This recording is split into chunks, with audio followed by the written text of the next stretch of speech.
Morning. My name is Susan Johnson, and I'm the member secretary for the International Wizard of Oz Club. I joined the International Wizard of Oz Club in 1988, and I first became the membership secretary in 2016.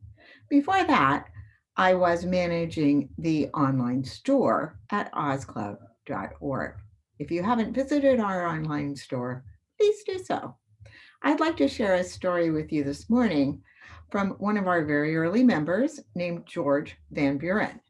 George Van Buren was instrumental in assisting to translate the Wizard of Oz into Latin. So if you've never seen this book, you might take a look at it one of these days. It is the translation of the Wizard of Oz into Latin. Story is called Zimbo and the Magic Amulet, and it is from the 1978 issue of Oceana. Zimbo gazed far out into the Nonestic Ocean, into Zimba Bay, where there were two great rocks. They were called the Pillars of Hercules. Beyond the rocks was the real world. The influence of magic and immortality stopped just at the pillars. The Zims were afraid to venture beyond the pillars. Zimbo saw a man floating helplessly in the water on the other side of the pillars. He knew that if the man were over 100, he would be hit by a sudden attack of old age and not live more than a half an hour.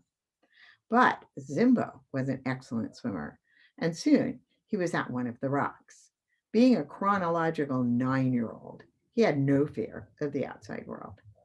He climbed up on the rock and dived back into the water on the other side, soon reaching the old man. The old man looked more like a mummy than like a human being. There seemed to be little life left in him, and Zimbo thought that perhaps he was too late. But Zimbo grabbed him by the neck and proceeded to pull him back into the Nonestic Ocean, the Nonestic Ocean being on the magical or Ozian side, if you like, of the pillars. Though at the moment the old man seemed more nonestic than did the ocean. He got the old man propped up on the nonestic side of the rock or pillar, half in the water and half out, and it became apparent that the man would survive. In time, the man would revert back to his Oz age. After a time, Zimbo heard a groan. The man he had just rescued had regained consciousness, and in fact turned out to be none other than the High Zimbru, Grand Wizard, whose name was Zimbaroo. You saved my life, said Zimbaroo. Yes, replied the boy. You were beyond the Pillars of Hercules, and that's in the ocean of the real world. You think that was stupid of me, don't you? Said Zimbaroo. Oh no, replied Zimbo. Wizards like you are never stupid. Don't lie to me, boy, Zimbaroo laughed. I can read your mind. You wonder how the man you consider to be such a fool could have turned out to be the High Zimbru, Grand Wizard, or the Wizard of Zimba. He pulled a small brown stone from his robe. This stone is from the land of Oz. I believed that if I had it with me, I could go to the outside world without aging. I was wrong. So saying, he flung it into the sea in disgust. However, the wizard thought that he owed Zimbo something, so he threw a second stone forth from his pocket, a golden amulet, and he presented it to Zimbo as a present for having saved his life. This amulet answers questions, explained the wizard, but you won't understand the answers. So saying, the wizard disappeared in a puff of smoke. For hours, Zimbo asked the amulet question after question. But as the wizard had predicted, the boy did not understand the speech of the precious stone. Zimbo returned to his home and showed the amulet to his uncle, Zimbubu. What is it good for? Zimbubu asked. It answers questions, the boy replied, laughing to himself, for he knew that his stupid uncle would not understand the amulet any more than he would. Zimbubu took the amulet in his hand and looked at it. He asked.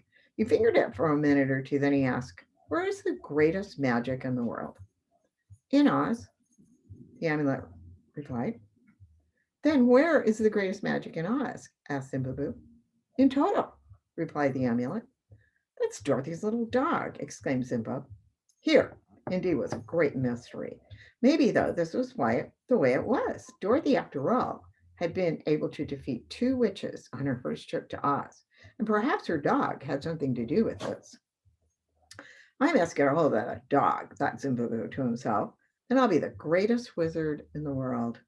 Really, it seems such a shame that Dorothy was letting the greatest magic in the whole world run about loose. Raghetto and Ugu might have been better advised, for all that Zimbo and Zimbubu knew, to have gone after Toto, not after such trivial things as the magic belt and the wizard's black bag. Zimbo was suspicious of his uncle, as he had good reason to be. Also, Zimbo thought it would be a terrible thing to capture Toto. Um,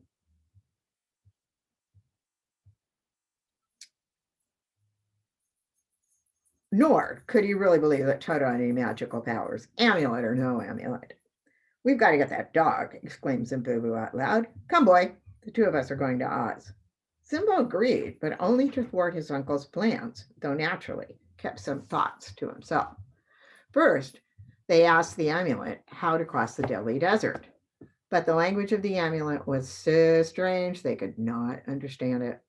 But they were able to do some useful research at the public library. They discovered that, contrary to popular belief, there is a route across the deadly desert. This route was planned and created by Queen Lurline when she made Oz a fairyland. The path to Oz is not a physical one, consisting of stone or brick, but rather a mathematical pattern that, if one follows it, one will be protected by the spell of Queen Lurline. It makes no difference where you enter the desert if you travel in accordance with these instructions. In this manner, Zimbo and Zimbubu got to the Munchkin country of the land of Oz. Zimbo tried to plot how he could get away from his uncle so that he could warn Dorothy that Toto would be captured. But suspicious old Zimbubu never let the boy out of his sight and always slept with one eye open. They came upon a boy lying in the field to look at something. I'm Ojo the Lucky, said the boy. I'm Zimbo from Zim. What are you doing on the ground? Look here, Ojo answered. Zimbo got down on his knees and looked at the spot where the boy was pointing. I don't see anything, Zimbo stated. It's a six-leaf clover, answered Ojo. I was once arrested for picking one. You see, it's quite against the law of Oz. Yes, replied Zimbo. I remember you're picking the clover. I have a big book of Oz history at home, and it is full of stuff. The six-leaf clover, Jim the cab horse, the man with the wooden leg, and so on and on. Edited by one L. Frank Baum, I believe.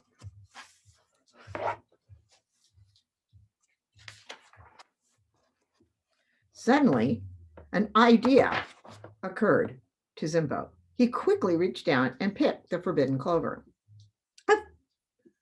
Ojo looked at Zimbo in horror. You'll never get away with that, he cried. Of course not, laughed Zimbo. I'll be arrested as soon as we enter the city. The plot was clear. In this way, Zimbo could get away from his uncle and warn Ozma and Dorothy. Sure enough, this is exactly what happened. The soldier with the ground whiskers arrested Zimbo at the gate and led him off to the prison. Uncle Zimbubu was left swearing under his breath. Tollydiggle was surprised to find that she had a prisoner. The fate of Ozian prisoners is, of course, to play games with their jailer, so Zimbo was forced to join in. There were a number of children already there, for Tollydiggle, having run out of prisoners to play with, had recruited some volunteers for this purpose. Zimbo was forced to partake in a game of Monopoly, rigged in such a manner that Tollydiggle had hotels on Boardwalk and Park Place. Zimbo was later led before Ozma and was an imposing scene in the grand throne room of the royal palace, with Ozma seated on her throne. You are accused of willfully picking a six-leaf clover. Did you do it? She said. Yes, I did. Then why did you do it? I had to get away from my uncle, Zimbubu, and warn Princess Dorothy, or you, that he is trying to kidnap Toto. Picking the clover was the only way I could think of to do this.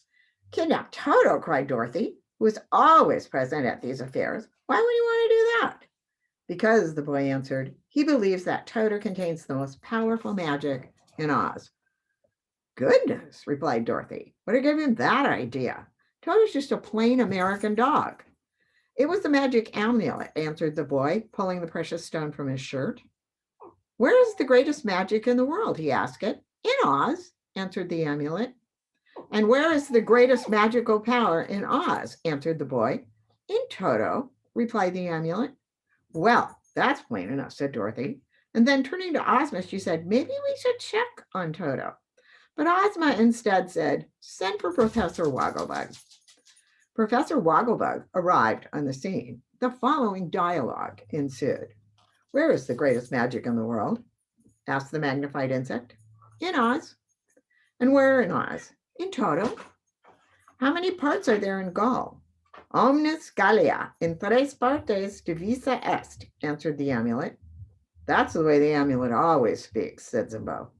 But of course, the amulet speaks Latin, in toto, meaning in its entirety. So the amulet was simply saying that Oz as a whole is the next magical part of the universe. There was nothing to do but pardon Zimbo for having picked the forbidden clover. The uncle, Zimbubu, was taken prisoner and as punishment forced to play checkers with Tollydiggle under the severe handicap that she was allowed to set up 12 kings from the very start. Zimbo decided that he would learn Latin so that in the future there would be no further misunderstandings. I hope that you have enjoyed this story from the 1978 issue of Oziana. If you have not renewed your membership, please do so. It is important for the club to have your support. And thank you so much for joining me on this Saturday morning, or whatever morning it is for you.